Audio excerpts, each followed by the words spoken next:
Hi, I'm Max Bergman. And I'm Donatien Rui. And this is The Eurofile, a podcast where we look at Europe through a Washington lens.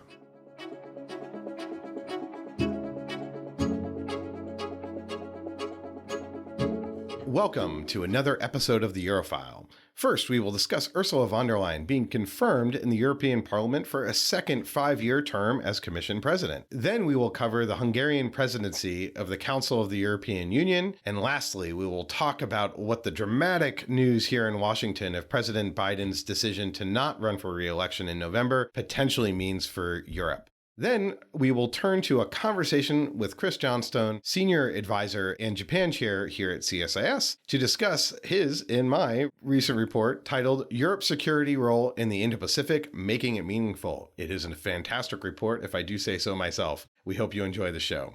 Donatien, let's turn to the first news item, which I think is a fairly big deal, which is von der Leyen is confirmed for a second term. Yes, it is a big deal. It was the big first decision post-elections that we were expecting coming out of the European Parliament. And there was a lot of jockeying before this vote on, is she going to make it? What's her margin going to be? She's had to do a lot of negotiation in a bunch of back rooms with the different groups in the parliament, but she made it.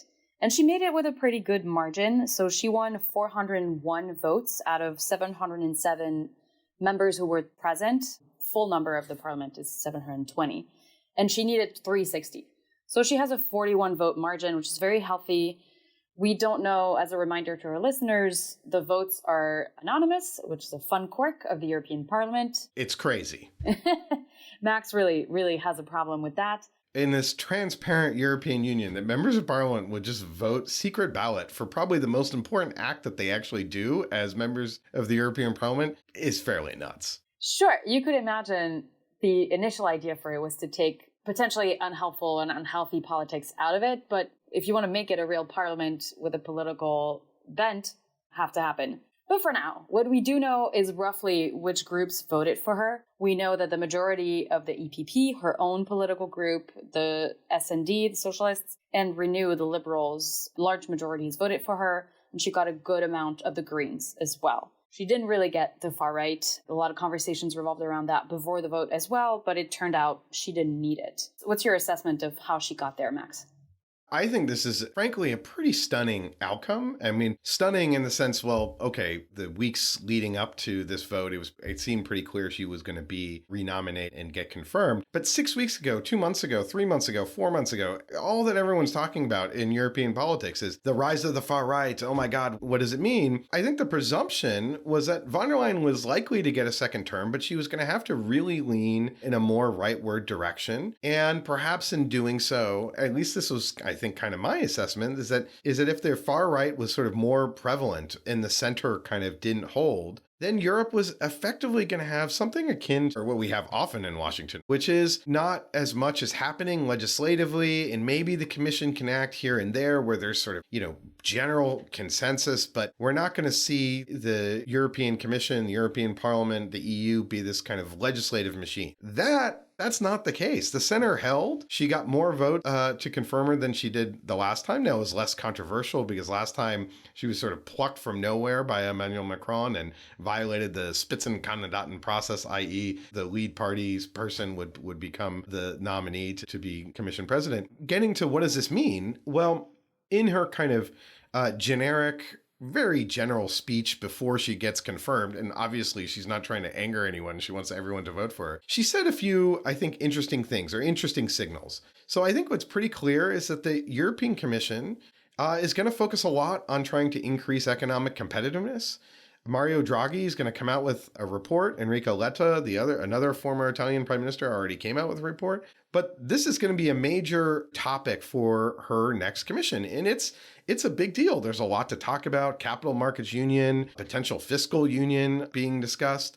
So that's, I think, a big deal. The second thing is climate, the Green Deal. The Greens, I think, demonstrated that they can be really strategic and rational. The Greens effectively got their agenda implemented in the last commission. Now, the Greens would sort of object and say, no, no, no, there's all these things that we had to compromise on. I mean, come to America. Like, we passed our green policy through the Inflation Reduction Act. Now, in passing massive transformational legislation, there are always going to be some compromises. But effectively, this, I think, confirms that the Green Deal ain't going anywhere, and that it is a major legacy for von der Leyen. And there was, I think, pointing to the need for the Europeans to sort of emulate the Americans to some degree with our subsidies, with how we approach the Inflation Reduction Act at an EU level, not just at a national level. And then lastly, on defense, she doubled down on talking about a defense commissioner, going to produce a white paper. So this is the EU moving forward on defense. And lastly, maybe on Hungary and rule of law. She's not reliant on the far right parties, and the far right kind of all splintered into different factions. And so I think we could see a much more robust European Commission when it comes to Hungary and the rule of law. And she made a pretty open dig at authoritarian trends and how we can't have that in Europe and we won't. So she's not being shy about it, which I think is definitely a sign. I will just say on the green stuff, yes, the laws were passed. A lot is in the detail of the implementation. And that's also what the Greens are concerned about, is making sure that those targets are held, that we keep following through. And I will say, come to America, okay, just because it's harder somewhere else doesn't mean we can't do a good job at home. So just putting it out there, I think it's good for Europe to keep leading the way on really ambitious climate targets. No doubt. Let me just say though, but like 6 months ago, Brussels was aflame with farmers having driven their tractors across Europe to get to Brussels to protest. And I think there's a real sense, man, they're going to roll back lots of the Green Deal. And maybe at the margins here and there, some performative aspects, maybe on banning internal combustion engine won't technically be banned. So I think we're going to see a lot of like performative rollbacks, particularly from the EPP side. But I think this is a fairly shocking outcome or surprising outcome in the sense that like Europe's going to plow forward, I think, when it comes to energy and climate. And frankly, it kind of has to, at least on the energy side, because it's now the cost of energy has increased. That's harming European competitiveness. So this is also part of the economic strategy. But maybe we could talk about the Hungarian presidency of the Council of Europe. Speaking of authoritarians. Maybe you should say a word. It's not the Council of Europe. I'm considered someone who follows the EU, and it's the presidency of the European Council. No. No? It's Council of the European Union. Council of the European Union. I mean, what the hell? What the hell? Well, let's talk about that. It's impossible. Excellent segue. Yeah, excellent segue. What does this mean? I kind of know what this means, but I'm asking you, even though I don't know the name, I can't really say the name. You know the idea. Yeah. That's what matters. So the presidency of the Council of the European Union is a rotating one. Every 6 months, one member state is presiding over the meetings of all of the ministers that focus on one area. So the Council of the European Union is a body that also provides legislative impulse for the European Union. So all the agriculture ministers meet, and then all the finance ministers meet, and then all the defense ministers meet. So all of this is under the presidency of the Council of the European Union. It's not just a symbolic role. So it's important who's at the helm and how they're driving it, because it's a matter of continuity in the EU agenda to make sure that the big files keep getting pushed forward. It's to make sure that the laws all make sense with each other. It provides an area of cooperation for all the member states, and that's 27 of them. And it helps coordinate with other EU institutions. So there's a pretty important role in the presidency of the European Union. Let me just say, in some ways, it's anachronistic. It sort of goes back to the early days of the European community, and where it was very much member state led. And I think it really works in the sense that it does give states an agenda setting priority. And states treat it very seriously. I mean, a year and a half before a country will get the presidency, they'll be thinking about what their agenda should be, what issues they want to drive. And so it really enables different parts of the European Union that when they get the presidency to highlight various issues that sometimes are the things that everyone's talking about, but sometimes are kind of off the radar. So I think it's very useful, but it just happened It's to important. fall in And Hungary's you're lap. right. Yeah, well, that is a bit of a challenge. You're right that it is a vestige of early days of the European integration. I do think even today, it forces ownership from the member states. It helps them feel a sense of ownership in the decisions that are being made in Brussels. Because otherwise, if it's always the Commission and just people who are just in Brussels, it's really easy for member states to keep saying, well, it wasn't us. They made that decision, those technocrats over there. So it forces that cooperation and that feeling of ownership of the decisions. And I will say each presidency is part of a trio. So there's an 18-month program where 3 member states have to work together on the strategic agenda. And one country then says, within these, I want to focus on those priorities. And currently, we are under the Hungarian presidency. Belgium had it at the beginning of the year, and Spain before. Those 3 are part of the trio. And let's just say it started off with a bang. So it started July 1st, and just a few days after that, Prime Minister Viktor Orban of Hungary went off to Russia. Then he went to China. And this is not to present a united front. From what we know, he didn't really communicate with his partners in the EU. He didn't really communicate with people in Brussels to say, here's the united message I'm bringing to Vladimir Putin or Xi Jinping. Not at all. He went there to presumably talk about Ukraine, bringing back a message that is, at the very least, we'll say Kremlin friendly about finding a solution in Ukraine. And this has made a lot of EU leaders really, really miffed, to be polite about it. You're missing the lead tagline. What's the theme? Make Europe great again. Yes, that's right. I should have Donald said this. Trump inspired theme to the presidency. And that didn't seem to go over well with European Not leaders. at all. Shocking. They weren't fans. He also came to the US and met with Donald Trump, so he has not been shy about his preference around US politics, that's for sure. And yes, their informal tagline for the presidency was Make Europe Great Again. So you can imagine at the time we were discussing populist forces and far-right advances, this really didn't fly over very well. I will say also, just to remind our listeners, that as the presidency, the rotating presidency, you're supposed to be an honest and neutral broker in all the conversations happening at the EU and to represent it in some forums on the international stage. So, of course, for example, Poland, all the Baltics, for Hungary to go and share messages that, the Kremlin is probably happy to hear when it comes to Ukraine or other files, that's really rattling. So what that has caused is quite a few countries have decided to send more junior staff. A strange way to say it, but they're refraining from sending their most senior members of government to the informal gatherings that Hungary is currently hosting as part of the presidency.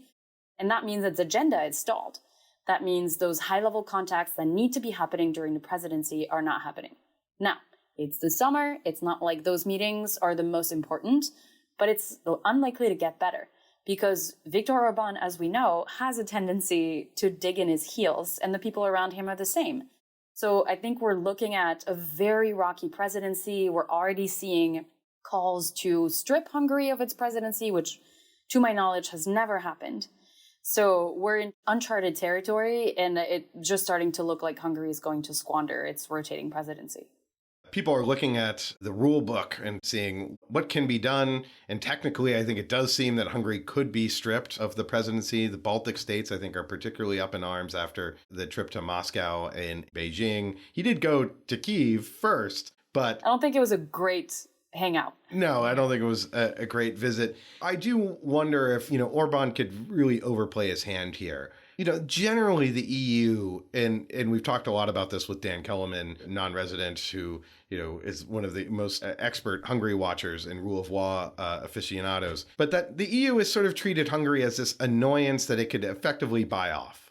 So it'll get the deal with everyone else done, then it'll deal with Hungary, cost a little bit here and there, but Hungary ultimately won't be the last obstacle because it doesn't want to really cause everyone to unify against it. Now, that might be the case going forward. Things may shift. It does appear that Hungary may have Slovakia as a potential ally, prevent, the Article 7, which would strip Hungary of voting rights. But I think we're going to hear a lot more about Hungary going forward over the next 6 months. I will say maybe final point. It's not the worst time for Hungary to get the presidency because This next 6 months are effectively a transition at the European Commission, where right now it's all the sort of jockeying for jobs of who's going to be what commissioner, and that is going to play out over much of the fall. So this is not necessarily the most action-packed legislative time to really drive and advance an agenda. And so my guess is people sort of grin and bear it, send like their number 2s and 3s and 4s to some of these meetings, and that the EU will just sort of wait for the transition to happen on January 1st. But I think that's a good point. And I will just say the flip side of the argument is because every other institution is really busy with itself, it would be great for the rotating presidency to be able to keep some files moving forward. But I do agree with you. Overall, could be a worse time. Well, speaking of rocky politics. Yeah, rocky politics, suddenly Washington is been the most fascinating place to be for politics, where before the debate, this was a boring election. There was not much interest in it, I think, by the general public. And President Biden announcing that he would drop out. It was also preceded by the assassination attempt on Donald Trump. But now we have a new Democratic standard bearer in Kamala Harris, the vice president. And, I think we've talked plenty about what does a Donald Trump presidency potentially mean for Europe. I'll just say, I think with J.D. Vance as the vice president, it sort of doubles down on the NATO skepticism that I think Donald Trump holds deep in his heart. And, it's J.D. Vance coming out and leaving stage to a song that talked about putting sort of America first and having others step up. I mean, it's a clear signal to Europe where Donald Trump presidency would go. We've written a whole report about that. People should read about that. But what does a Harris administration mean? That, I think, is a question that Europeans and diplomats across Washington and European capitals and across the world are starting to think about. For sure. And they should. That's how you do a good job, is assuming it could go either way, especially right now, if, as I'm sure Europeans are doing, reading the same polls we are.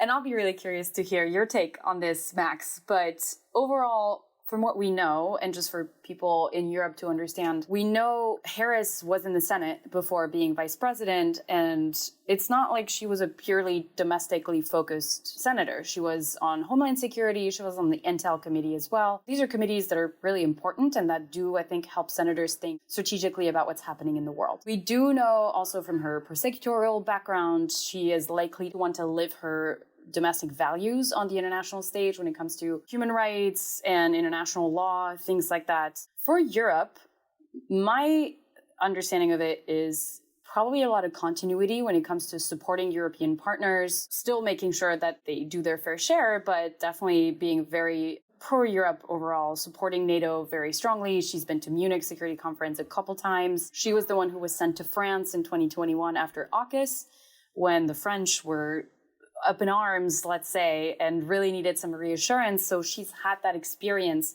engaging with those leaders and making those connections. We're unlikely to see a vast difference on the NATO engagement.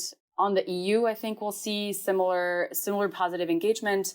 I could see her, since we were just talking about Hungary, being a little more foreign-leading on things like that. Not to say President Biden hasn't been, but I think she is probably willing to go even further and really point out some of the issues that we're seeing there.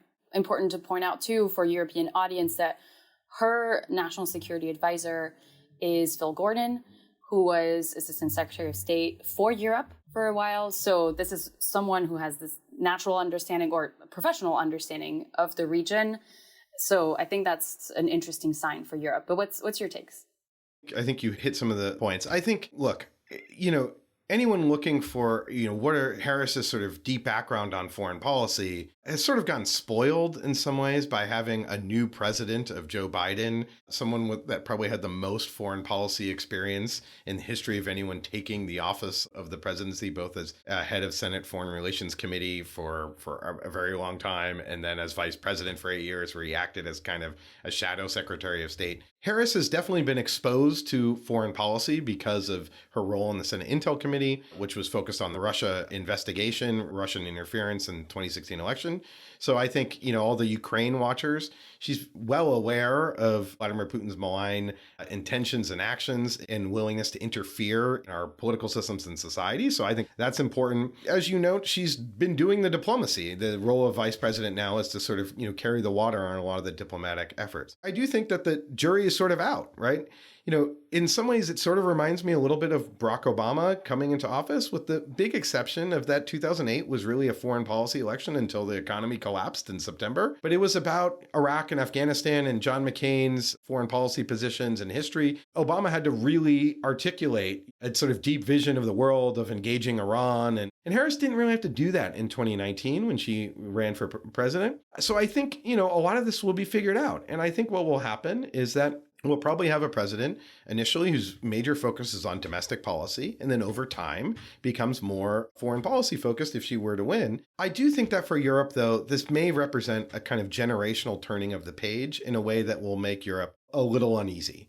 That in some ways it's sort of a return perhaps to the Obama era, where Europe had this unrequited love of, Obama, they loved him so much, and yet Obama went to one European summit meeting and everyone spoke way too much. And he's like, I'm never doing that again. And I could see Harris, not necessarily being dyed-in-the-wool transatlanticist, perhaps, not grasping Europe the way someone like Joe Biden, who's kind of the Cold War. So I think there'll be a degree of transition. But as you mentioned, Phil Gordon was Assistant Secretary of State during the Obama administration first term, served in the Obama White House. I'm not sure if he continues on. A lot of people are pretty exhausted. Who knows? It's been a long 4 years for anyone working in foreign policy. And also starting under COVID, having to rebuild a lot of the government agencies. I do think this means that there'll be more turnover in the administration, where I think if Biden had stayed, I think a lot of the core people would have stayed around him. And I think he probably would have needed them to stay around him. And I don't mean to be ageist here, but if you're 82, you don't really want to have a circulation of a lot of people around you. And I think even separate from his age,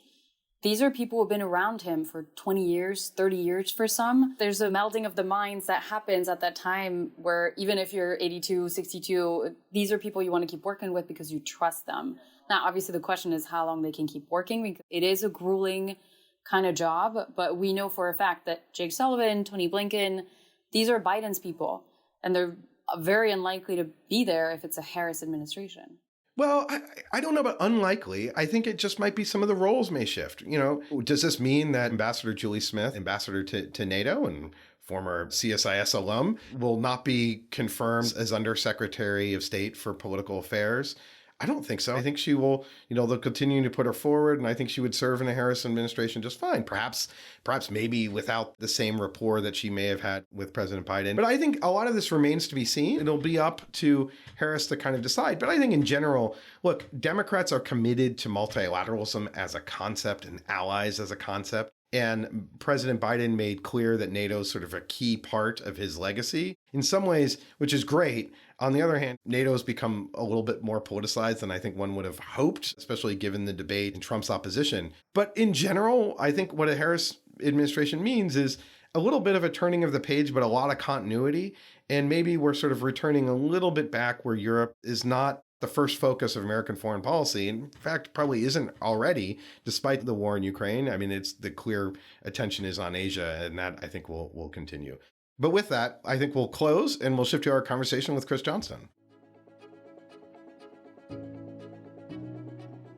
We're thrilled to welcome Christopher Johnstone to the Eurofile. Chris is Senior Advisor and Japan Chair at CSIS. Prior to joining CSIS, he served in government for 25 years in a variety of senior positions with a focus on U.S. policy toward Japan and the Indo-Pacific. He served twice on the NSC as Director for East Asia under President Biden and Director for Japan and Oceanian Affairs under President Obama. Chris, welcome to the Eurofile. Great to be here. Thanks for having me.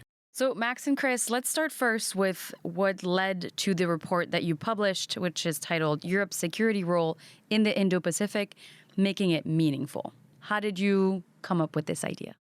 Yeah, so the genesis of this was a conversation I had with a senior administration official some months ago. I think, as all the listeners know, this administration has really been kind of at the forefront of promoting deeper linkages across regions among our allies, right? And you see that with AUKUS, you see that with the rise of the IP4, active promotion of things like European deployments to the Indo-Pacific, and all that is good, I think everyone agrees. But in the context of a war in Europe, and in the context of the reality that geography still matters, this official was wrestling with the question, what are we trying to do here? What is the purpose of these deepening connections? And you may recall that this was a couple of months after the sort of the mini kerfuffle over a possible Central NATO office in Tokyo and the backlash that generated. And so I think he and others thinking about how do we engage in a way that doesn't create antibodies, doesn't play into Chinese narratives about emerging blocs in the region and beyond. In other words, the downside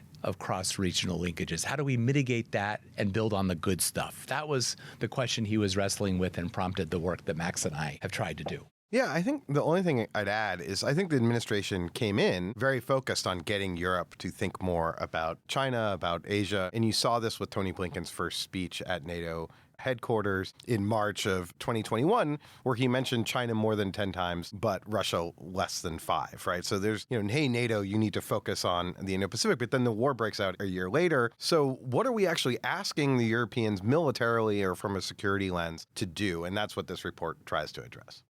So, Chris, you mentioned how do we do this without creating antibodies in the region? What's been the view from the region so far of potential or existing European engagement and all these conversations around what else or what more could be happening there with the U.S., with European partners in the Indo-Pacific? Yeah, so all really, or almost all major U.S. allies in the Indo-Pacific are pursuing their own closer ties with NATO and with Europe. Kishida, the Prime Minister of Japan, has really been at the forefront of this. His speech in June 2022 at the Shangri-La Dialogue in Singapore that Ukraine today could be East Asia tomorrow. Japan's 2022 National Security Strategy identifies cooperation with Europe as a priority. South Korea's 2023 Indo-Pacific Strategy talks about solidarity and cooperation with Europe. The Australian Defense Strategic Review highlights building ties with the EU, member states, NATO, although interestingly, Prime Minister Albanese did not come to Washington for this year's IP4. But I think it would be fair to say that the perspective is mixed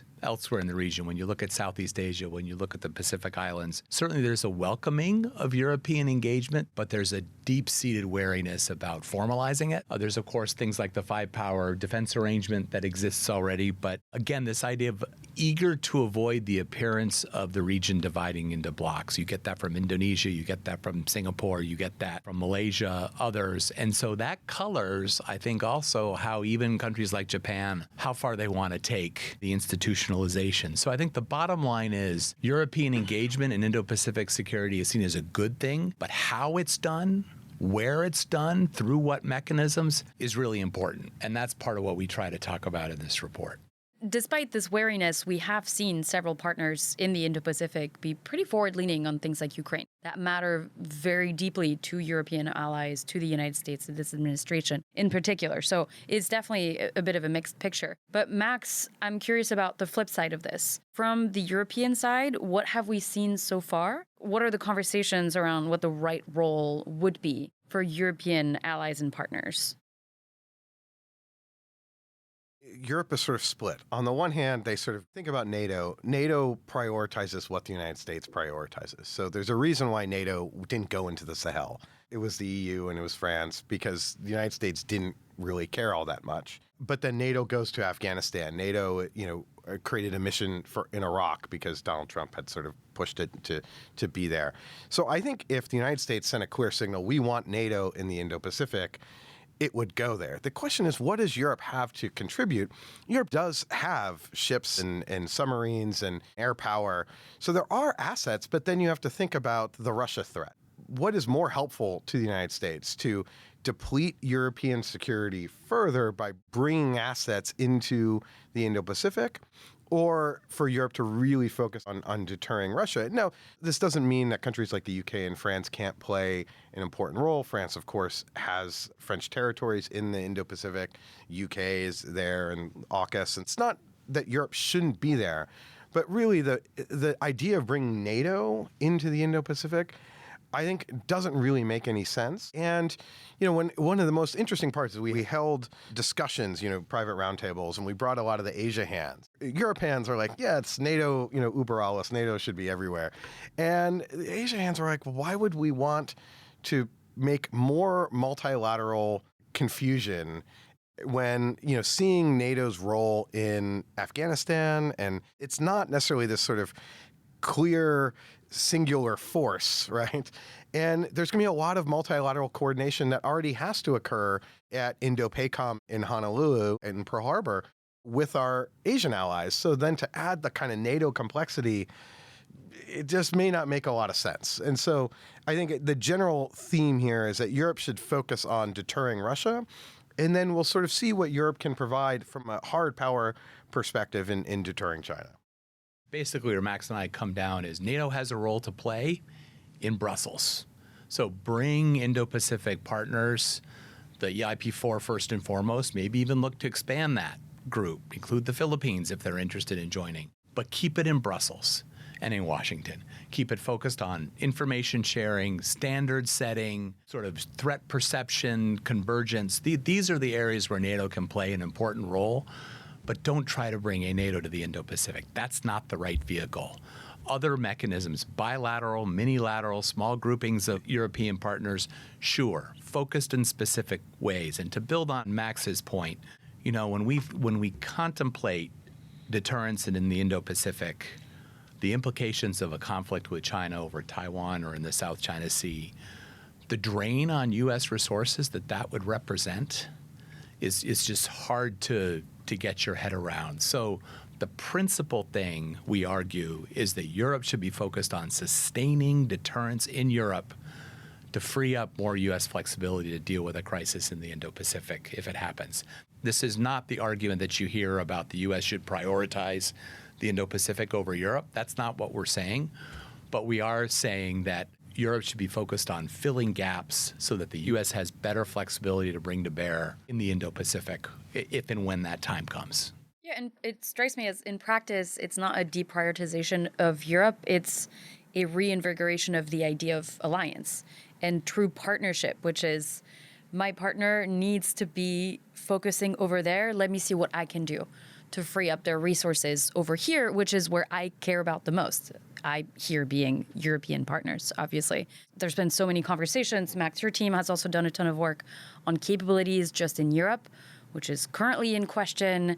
And in the report, I thought that was kind of interesting. The two of you talk about but there being questions around the capabilities and support to U.S. military operations that Indo-Pacific partners can currently support. I read this and I thought, oh, Australia too? Or even Japan. I feel like in the last few years, they've really built up their military capabilities. What prompted you to write something like this? What are the concerns around capabilities that are currently in that theater? Yeah, so I think maybe the way to say this is that U.S. Indo-PACOM has its hands full trying to think about and leverage to the maximum extent possible the capabilities of allies in the region. So this is the Japanese first and foremost, the Australians a bit further away from the most obvious flashpoints, but also a critical partner, increasingly the Republic of Korea. And so trying to add European partners to that adds even more complexity to a picture that's already pretty difficult. I think one of the implications of the conclusions we reach, Max, is that, the U.S. needs to be prepared to have no kidding contingency planning dialogue with both European and Asian friends. We tend to think about contingency planning as existing in these silos. We only talk about Taiwan and Korea with our Indo-Pacific allies. We don't talk about that with Europe. Same way with the Russia threat, right? But I think European friends, NATO needs to understand what the capability requirements for the United States would be if the balloon goes up in Asia. Yeah. So being more willing to talk about gaps that could emerge and then how we would address those gaps in Europe or vice versa. Max, that's a recommendation the report makes specifically. That's also, I think, a great way for us to get into those very meaty and specific recommendations you have in there. One being the United States should clarify to NATO allies the impact of an Indo-Pacific contingency would have on the European theater. And you mentioned joint strategic planning. How do you envision that sharing of information? Yeah, I think it will be tough. Look, I think this is tough to do inside of the U.S. government. Chris can correct me if I'm wrong here, being formerly of the Pentagon. But, there's a competition between Indo-PACOM and EUCOM and AFRICOM and CENTCOM over resources and assets. And they're all sort of cajoling. It's a zero-sum game. And so does EUCOM know what would happen if there's suddenly Americans are being shot at in the Indo-Pacific? I don't think so. I mean, maybe they do. I mean, there's some sense, but I don't know if they've gotten to that granular detail. And then if they have, to then share that with European allies is very tough. But I think we generally know the types of equipment, the areas, and we need to point NATO in that direction. Now is the time because we're seeing this huge increase in European defense spending, but it's not really going to alleviate the reliance on the United States. It's more focused on getting European capabilities stronger that then dock into the U.S. And I think there needs to be a little bit of a reorientation here because, the potential for this, I think, is low. But if it does happen, the whole point of defense planning is to take into account these extreme scenarios. So to not take into account a huge mistake. And so I think that really has to happen. We do have a tendency probably to overestimate sometimes the strategic mindset of the U.S. government and its ability, even in military planning, of having considered all the possible scenarios. The reality remains silos are silos. It can be at a think tank here at CSIS and in U.S. government, very much so. So we can never underestimate the risk that those different pieces don't talk to each other enough. But other broad level recommendations that you really want to highlight, because I have a couple questions about some of the more specific ones too. But then there's one other, this is mainly for the U.S., but as Europe is building up its defense capacities, because that is happening, and we should be open to a larger European role. Where Europe is today is not where it will be in 2030, and where Russia is today is not necessarily where it will be in 2030, 2035. So the threat may change, and that may open up avenues for more cooperation. But I think as of now, report says focus on Russia because that's where the threat is.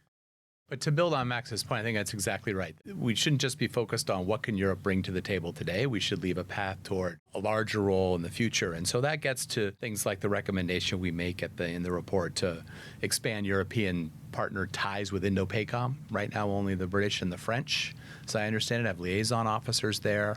I think there's room to expand the presence. It should be focused on not just being there for the sake of being there, but bringing something to the table, whether it's security assistance or exercises or training programs that can be run in the region. But I think expanding the presence of European partners at Indo-PACOM is a good way to sort of build that path that we talk about, right? One thing we also write about are right now you would hear a lot about, ships passing through Taiwan Straits or in the South China Sea, European countries sort of doing their bit by signaling to China. And we sort of say that, look, this isn't the biggest deal in the world. It's not unhelpful.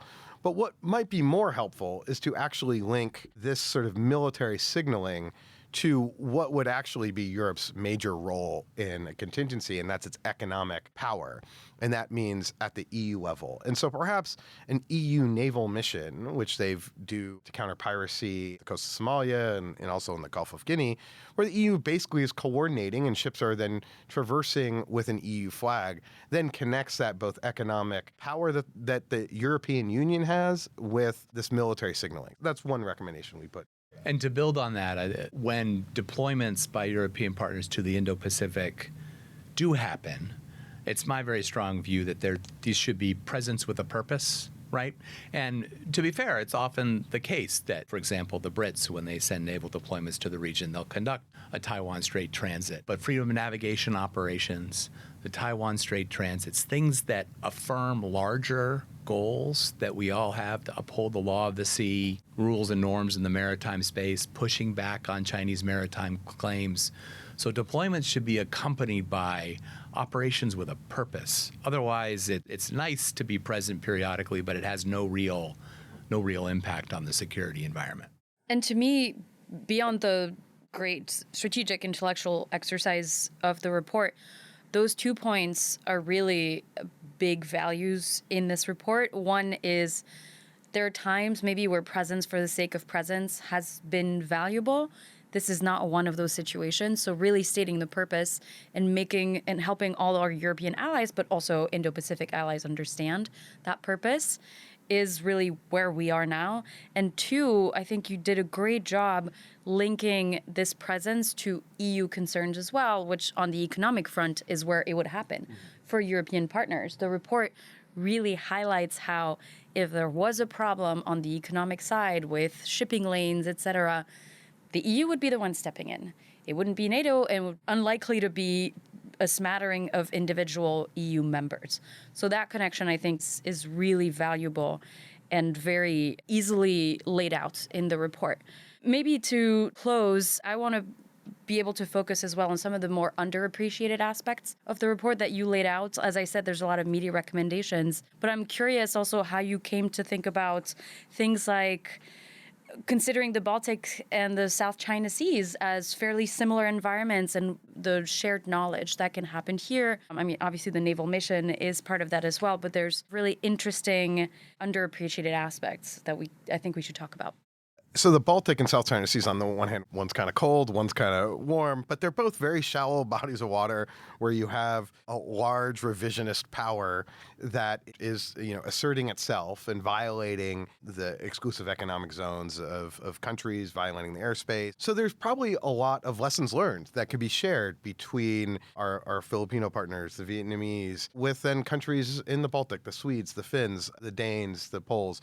Part of developing and networking these partners, and so they could, lessons learned, tactics, techniques, and procedures, things that they are seeing and doing. And I think that that's part of the kind of broader bridge building. We also point to the defense industrial role as being a real area where Europe has an important role to play right now. And this is both, arms sales and buying stuff. The Poles buying Korean equipment, I think makes a lot of sense. I was in Estonia and saw Korean howitzers recently. Cooperation between the UK, Italy, and Japan with the future fighter jet. But then also on the security assistance side, I think this is a very underexplored area where with the European Peace Facility, which is being used in Ukraine, the EU has demonstrated it can do security assistance. And you're about to have a lot of European military modernization. And I saw this in the State Department. There are countries in Southeast Asia that we struggle to give away military equipment to provide security assistance to, because they're a little wary of us. Now, Europe has a lot of history. Maybe the Brits aren't the right people or the French aren't the right partner with the Vietnamese, but maybe the EU could be. And I was in Norway recently, for example, and the Norwegians are investing in their military. They bought a new Coast Guard cutter. And I asked them, well, what are you doing with your old one?